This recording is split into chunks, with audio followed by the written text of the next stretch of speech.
Video को देखने के बाद तुम पूरी श्योरिटी के साथ ले लो कि इस बार नीट मैं ही फोड़ने वाला हूँ। एंड यस, फोड़ने वाले हो, क्योंकि मैं लेके आई हूँ तुम्हारे लिए 2.8 मंथ्स का एक प्लान, वो भी कंप्लीट 88 डेज का प्लान। और ये प्लान ना मैंने बैठ के मेहनत से बनाया है पूरा।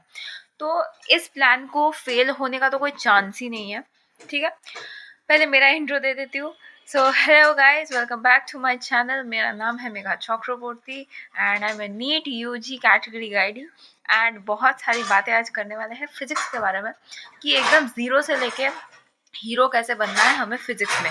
ठीक है, तो देखो मैंने प्लान तो इधर दे दिया है, तुम लोगों को दे दिया है, बट द मोस्ट इम्पॉर्टेंट चीज़ जो तुम लोगों के अंदर लैक हो रही है, अब कुछ तो लैक हो रहा है कि सिलेक्शन नहीं हो रहा है तुम लोग का।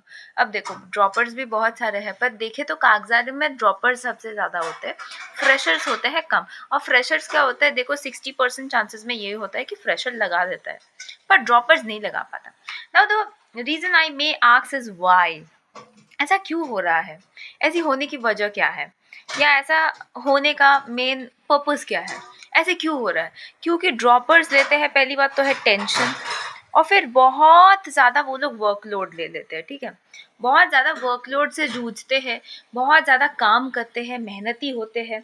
अब ऑब्वियसली ये बात तो सच है कि मेहनती तो है ही हमारे स्टूडेंट्स, क्योंकि उनके अंदर जो प्रेशर है वो ना हम फील कर पा रहे हैं, ना कोई और फील कर पाएगा। एक नीट स्टूडेंट का दर्द सिर्फ एक नीट स्टूडेंट ही जाने, जैसे हम लोग जानते हैं तुम्हारा दर्द। ठीक है, तो चलो पहले मैं थोड़ा सा दिखा दूं कि प्लान किस तरह का है। मैंने यहाँ पे सारे के सारे चैप्टर्स को थोड़ा सा मिक्स कर दिया है। अच्छे से अगर देखोगे तो ब्लू शेडेड में मैंने क्लास 12 को रखा है, और जिसमें मैंने कोई शेड नहीं दिया है वो है क्लास 11। ठीक है, अब जो 12 वाला मैंने शेडेड रखा है, इसको तुम्हें पहले कंप्लीट करना है। जी हाँ, तुम्हें इसको पहले कंप्लीट करना है, उसके बाद तुम्हें किसी और पे जाना है। I am sorry for the sunlight, but क्या करे, यहीं पे उसको आना है और यहीं पे काम करना। Wait, let me shift a little. फिर भी अच्छा, कोई बात नहीं, कोई बात नहीं। विटामिन डी थोड़ा इंटेक कर लेते हैं, ये तो पता है ना कि सनलाइट से विटामिन डी आता है, पता चला वो भी नहीं पता है। ठीक है, तो EM induction, alternating current, EM waves, ray optics, wave optics, modern physics, semiconductor, ये पहले खत्म करो, क्योंकि ये लार्जर यूनिट्स है, बहुत सारे क्वेश्चंस आते हैं यहाँ से। उसके बाद क्या करो, इलेक्ट्रोस्टैटिक्स एंड करंट इलेक्ट्रिसिटी, उसके बाद magnetic effect and magnetism and matter. तो क्या करना है तुम्हें, जनरली जो अपवर्ड सीरीज था उसको डाउनवर्ड्स में खींचना है। सिंपल बात ये है, तुम्हें लास्ट से स्टार्ट करना है और बिल्कुल अच्छे से स्टार्ट करना है। पहला तुम्हें क्या करना है, क्लास 12 कंप्लीट करना है। अब तुम पूछोगे मैम कब करें क्लास 12 कंप्लीट। अब सोचो तुम 0 लेवल पे हो, तुम्हें कुछ नहीं है पता।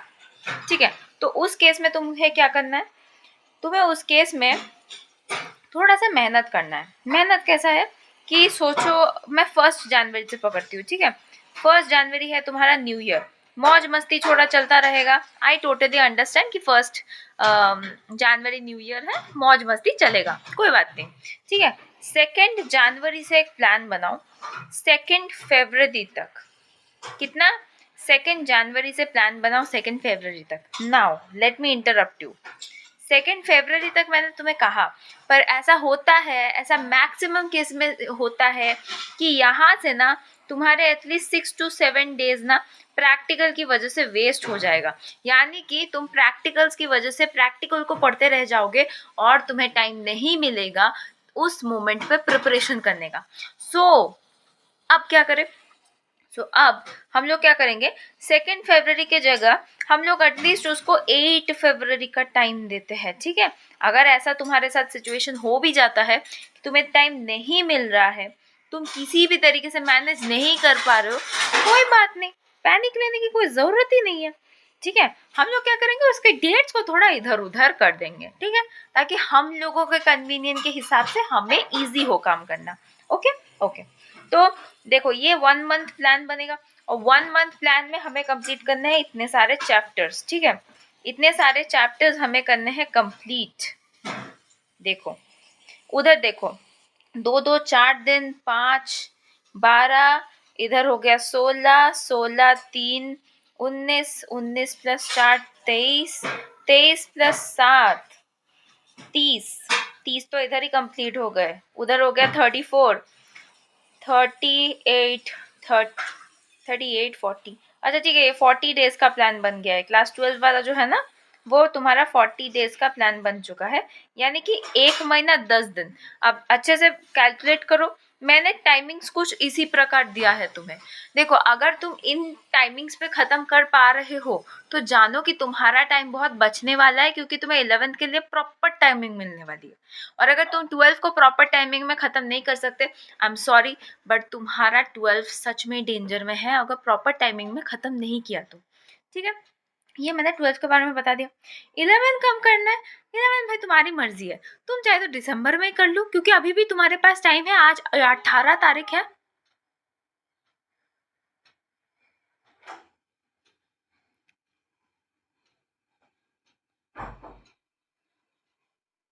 सॉरी ठीक है, आज 18 तारीख है, तो 18 तारीख से वो कुछ हाउसमेट ने साउंड बना दिया, इसीलिए मेरे को समझ में नहीं आया।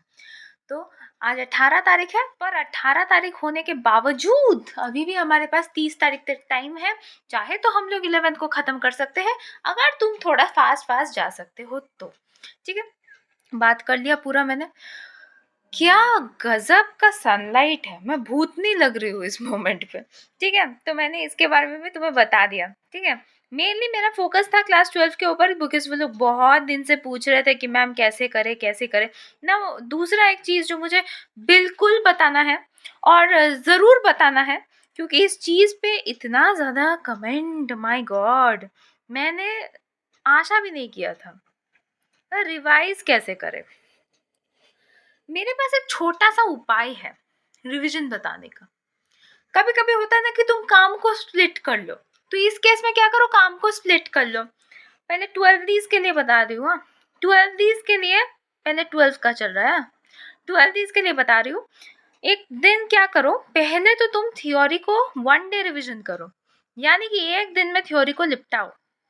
लिपटाओ का मतलब है एक अच्छा सा वन शॉट देख लो। ठीक है, एक अच्छा सा वन शॉट देख लो, बिंदास सा वन शॉट देख लो। ठीक है, वहां से थ्योरी को टोटली बहुत अच्छे से रिवाइज करो। ठीक है, उसके बाद तुम्हें क्या करना है, डेरिवेशंस के लिए ऑलमोस्ट 5 दिन ले लो। ठीक है, डेरिवेशंस के लिए 5 दिन तुम ले लो। या तो अगर तुम्हारा किया हुआ है, तुमने बहुत अच्छे से 2-3 बार रिवाइज ऑलरेडी पूरे सिलेबस को कर लिया है, कोई ज़रूरत नहीं उतना टाइम लेने का।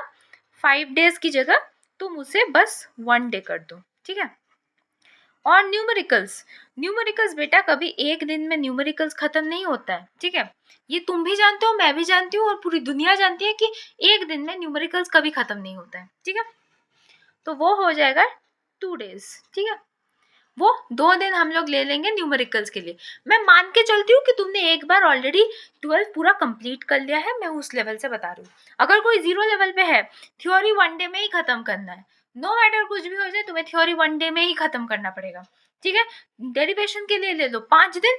और तुम जो लोग 0 पे हो, जो लोग 0 पे हो उन लोगों के लिए बोल रहे हो, बाकियों के लिए नहीं। जो लोग 0 पे हो, तुम लोग न्यूमेरिकल्स के लिए 4 डेज लोगे। मैंने डेरिवेशंस के लिए 5 डेज लेने क्यों बोला, क्योंकि डेरिवेशंस तुम्हें याद रख के फॉर्मेट वाइज लिखना पड़ता है एग्जाम कॉपी में। तो ये काम इतना इजी नहीं है। जो लोग बोर्ड्स दे के आए हैं, प्री बोर्ड्स दे रहे हो, उन्हें समझ में आ रहा है कि डेरिवेशंस इतने सारे हैं, पर याद कैसे रखे? याद रखने का तो कोई सोर्स नहीं है ना, समझ नहीं आ रहा है ना कहाँ से याद रखे, है ना। तो इस प्रॉब्लम के लिए क्या करना है, डेरिवेशंस तुम्हें अच्छे से डेरिवेशंस प्रैक्टिस करना है। ठीक है, ओके। अब 11th का बताती हूँ। 11th के लिए तुम्हारी डेरिवेशन वाली पार्ट है ही नहीं। ठीक है, भला इधर ही कट गया, क्योंकि तुम जब स्कूल के एग्जाम्स दे रहे हो बहुत ज़्यादा मैटर नहीं करता। मैं बीइंग वेरी ऑनेस्ट, मैं जब 11th में थी, 11th ऐसे ऐसे मैंने स्कूल के एग्जाम पे कुछ ऐसे ऐसे ही कर दिया था, क्योंकि मेरा ये मेन एम्बिशन तो है एमसीक्यू सॉल्व करना, न्यूमेरिकल्स बनाना और कॉन्सेप्ट समझना। ठीक है, तो इसके लिए थ्योरी के लिए तुम दे लो 2 दिन, क्योंकि 11 का एक एक जो थ्योरी है ना, वो बहुत बड़ा है, बहुत कॉम्प्लेक्स है। 12 बहुत इजी होता है, 11 बहुत हार्ड होता है। ठीक है, तो उसके लिए ले लो तुम 2 दिन। और न्यूमेरिकल्स के लिए प्लीज़ मेक श्योर न्यूमेरिकल्स के लिए तुम 5 दिन लो। मैं उन लोगों के लिए कह रही हूँ जो लोग 0 पे है, कुछ भी स्टार्ट नहीं किया है। और अगर तुमने एक बार ऑलरेडी 11th को रिवीजन कर लिया है तो तुम एक दिन भी ले सकते हो, तुम्हारी मर्जी है। थ्योरी के लिए तुम एक दिन भी ले सकते हो एंड न्यूमेरिकल्स के लिए तुम 2 दिन ले लो, ठीक है। अगर तुम्हारा 11th ऑलरेडी एक बार खत्म हो चुका है तो ठीक है। देखो मैंने बता दिया, अब तो मैंने बता दिया, अब तुम लोगों को प्रॉब्लम नहीं होना चाहिए। Okay, I told you should not have any problem, ठीक है। और 12th के लिए मैंने एक अच्छा सा काम किया है, 12th के लिए मैंने एक अच्छा सा काम किया है। ये देखो, ये देखो, ये मैंने तुम लोगों के लिए पूरी लिस्ट ऑफ डेरिवेशन बना दी है कि इस साल कौन से डेरिवेशंस आने वाले हैं फिजिक्स के तरफ से। तो make sure you are going to check my Telegram and collect this PDF, क्योंकि ये तुम्हें हेल्प करने वाला है, तुम्हारा शॉर्टकट बनने वाला है, जल्दी जल्दी काम करने के लिए तुम्हारा एनुअल शॉर्टकट बनने वाला है, ठीक है। Don't take this more lightly, बिल्कुल लाइटली मत लो। 12 की घंटी बज चुकी है, ठीक है। और तुम्हें 11th खत्म करना है, तुम्हें नीट फोड़ना है, तुम्हें सब कुछ करना है भाई। तो प्लीज समझ जाओ, समझ के करो पूरा चीज। ड्रॉपर्स के लिए मैं अलग से कुछ बोल नहीं हो रही हूँ, ड्रॉपर्स इनमें से कोई एक प्लान ले लेगा, ठीक है। ड्रॉपर्स के प्रिपरेशन के हिसाब से वो कोई भी एक प्लान उठाएगा, ठीक है। ड्रॉपर्स के लिए कुछ अलग से नहीं बोल रही हूँ, ड्रॉपर्स ऑलरेडी बहुत अच्छे प्रिपरेशंस में रहते हैं।